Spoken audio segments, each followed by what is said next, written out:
СМС как способ ограбления. Крымчан обманывают мошенники с помощью сообщений на мобильные телефоны. На номер приходит СМС от неизвестного абонента, где предлагается пройти по ссылке и якобы посмотреть на свое фото. В результате с личного счета снимаются средства, а с номера потерпевшего автоматически рассылаются такие же вредоносные месседжи. Вот буквально вчера приходил СМС, я вам уже показывал. И вот пару минут назад пришло СМС с абсолютно аналогичным текстом. Буквально с той же... Нет, ссылка очень похожа, но смысл тот же самый. Но номера телефонов разные.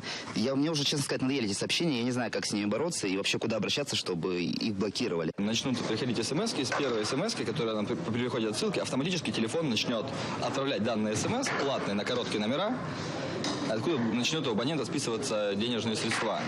В размере того, насколько у него тарифом ограничено, вот пока до нуля не дойдет, будут уходить денежные средства.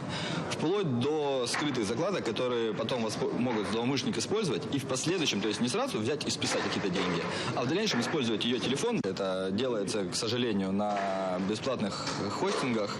Вполне можно, точнее, не совсем бесплатно, там до 30 копеек одно сообщение, это копейки, с учетом того, что отправить 1000, то потратить 300 рублей, а заработать с каждого можно по 300 рублей.